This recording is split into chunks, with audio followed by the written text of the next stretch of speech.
Reservation है वो किसी और को नहीं देने देंगे, ओबीसी है। प्रधानमंत्री 130 साल जिंदा रहे तो क्या करना है उससे? रहे वो अच्छा है, मगर जो संविधान में इजाजत है वो मिल रहा है और वो मिलता रहेगा। रिजर्वेशन का जो मामला है वो अब सेंटर स्टेज ले रहा है। आपने भी आपके पब्लिक मीटिंग्स में इसकी जिक्र किया है। हाँ, तो ये प्रधानमंत्री बना रहे ना इशू। प्रधानमंत्री मंगलसूत्र का इशू बनाए, मुस्लिम महिला बच्चे पैदा करते हैं, मुसलमान कुछ करते हैं, प्रधानमंत्री इशू बना रहे हैं। प्रधानमंत्री का है, वो मुसलमानों का प्रधानमंत्री नहीं है। एआईएमआईएम के अध्यक्ष असदुद्दीन ओवैसी सर, कैंपेनिंग चल रहा है और बस कुछ ही दिन बाकी है, लेकिन इस बार चुनावी मुद्दा जो है रिजर्वेशन की बात पे आके अटका हुआ है। 2 दिन पहले प्रधानमंत्री नरेंद्र मोदी ने भी रिजर्वेशन की बात की थी जब यहाँ तेलंगाना में आए थे। आप किस तरह से देखते हैं इस मुद्दे को? देखिए, रिजर्वेशन जो अल्पसंख्यक समाज को मिल रहा है वो रिलीजन के ऊपर नहीं मिल रहा है। तेलंगाना आंध्रा में पीएस कृष्णन साहब एक रिनाउंड एंथ्रोपोलॉजिस्ट थे जो मंडल कमीशन में बड़ा उनका रोल रहा है। उनकी रिपोर्ट पर बीसी कमीशन ने एक्सेप्ट किया और कास्ट जो मुसलमानों में उनको मिल रहा है, जिसको नहीं मिलेगा वो भी जिक्र है।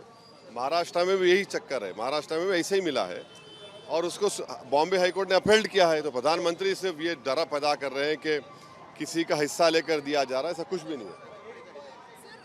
प्राइम मिनिस्टर मोदी ने ये कहा था कि जब तक वो जिंदा है तब तक मुस्लिम का जो रिलीजियस रिजर्वेशन है वो किसी और को नहीं देने देंगे, ओबीसी एससी। प्रधानमंत्री 130 साल जिंदा रहे, हमको क्या करना है उससे? रहे वो अच्छा है, मगर जो संविधान में इजाजत है वो मिल रहा है और वो मिलता रहेगा। आपने भी आपके पब्लिक मीटिंग्स में इसकी जिक्र किया है। हाँ, तो ये प्रधानमंत्री बना रहे ना इशू। प्रधानमंत्री मंगलसूत्र का इशू बनाए, मुस्लिम महिला बच्चे पैदा करते हैं, मुसलमान घुसपैठी है, प्रधानमंत्री इशू बना रहे। तो वो देश के प्रधानमंत्री के बजाय एक गली के छोटे लीडर की तरह बात कर रहे हैं। अब बताइए कि देश का प्रधानमंत्री कहता है 17 करोड़ मुसलमान घुसपैठी, मुस्लिम बहनों की बेइज्जती करता है इस तरह कह करके, ज़्यादा बच्चे पैदा करें, सब झूठ है। ये TFR रेट गिरा है मुस्लिम लेडीज़ का। हाँ, और फिर आप बोल रहे हैं मंगलसूत्र निकाल कर देंगे, क्या बात है ये? तो एक प्रधानमंत्री का है, वो मुसलमानों का प्रधानमंत्री नहीं है।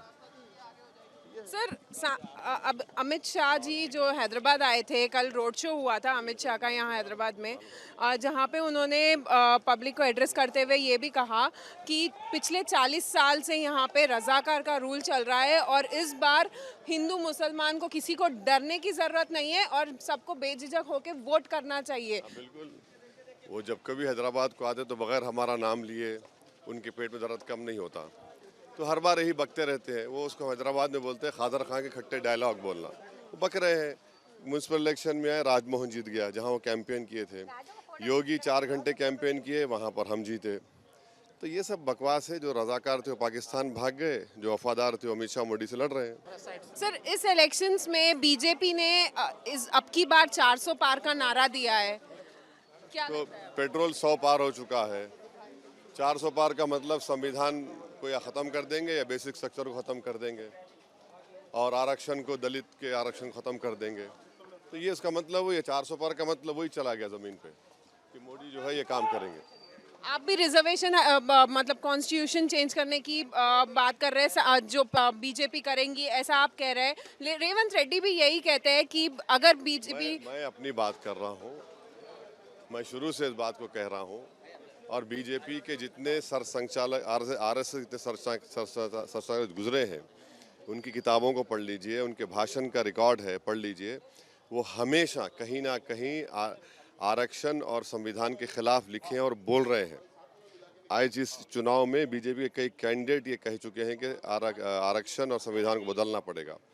एक आचार्य हैं जो मोदी से मिलकर बड़ी तारीफ किए थे, उन्होंने कहा कि आइंदा साल धर्म संसद में आरक्षण के खिलाफ रेजोल्यूशन पास किया जाएगा। तो इस तमाम की तमाम बातें हिस्टोरिकली की जा रही हैं, अभी भी की जा रही हैं।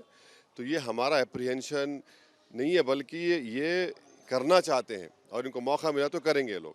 आप कह रहे हैं कि बीजेपी ये मुद्दा उठाती है रिजर्वेशन का और पॉलिटिकल रिलीजियस पॉलिटिक्स करती है बीजेपी। आपको क्या लगता है इस चुनाव में मुद्दा क्या होना चाहिए? मुद्दा बेरोजगारी है और रहेगा, चाहे बीजेपी उठाए ना उठाए, ना बीजेपी के सपोर्टेड मीडिया उठाए ना उठाए। बेरोजगारी बहुत बड़ा मुद्दा है, महंगाई बहुत बड़ा मुद्दा है। और यहाँ जो तनख्वाहें कम हो रही हैं वो बहुत बड़ा मुद्दा है। स्मॉल स्केल इंडस्ट्रीज बंद पड़ी हैं, वो बहुत बड़ा मुद्दा है। ये ग्राउंड पर ये बर्निंग चीज़ें हैं जिसको बीजेपी देख रही है और अनदेखी कर रही है, तो उनको देखना पड़ेगा आगे जनता क्या जवाब देगी। एक सवाल मैं पूछना चाहूंगी, आखिरी सवाल। हैदराबाद से बीजेपी ने माधवी लता को आपके खिलाफ खड़ा किया है, किस तरह से देखते हैं आपको? अरे मैडम, कैंडिडेट कोई भी होगा ना, पार्टी है, पार्टी से मुकाबला होगा। अब आप लोगों को क्या लगता है कि भाई जो ऊपर से आ गए बड़ा आप लोग खुश हो जाते, शुरू हो जाते? अब देखिए ना ज़मीन पे क्या होता है। Thank you. So that was AIMIM Chief Asaduddin Owaisi speaking to us on Republic TV. This is Aneri Shah with Regionalist Channels here for Republic.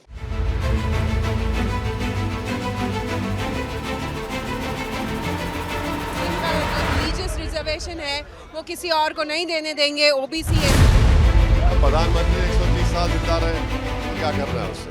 है वो अच्छा है, मगर जो संविधान में इजाज़त है वो मिल रहा है और वो मिलता रहेगा। रिजर्वेशन का जो मामला है वो अब सेंटर स्टेज ले रहा है। आपने भी आपके पब्लिक मीटिंग्स में इसकी जिक्र किया है। हाँ, तो ये प्रधानमंत्री बना रहे ना इशू। प्रधानमंत्री मंगलसूत्र का इशू बनाए, मुस्लिम महिला बच्चे पैदा करते हैं, मुसलमान घुसपैठ, प्रधानमंत्री इशू बना रहे हैं। प्रधानमंत्री का है, वो मुसलमानों का प्रधानमंत्री नहीं है।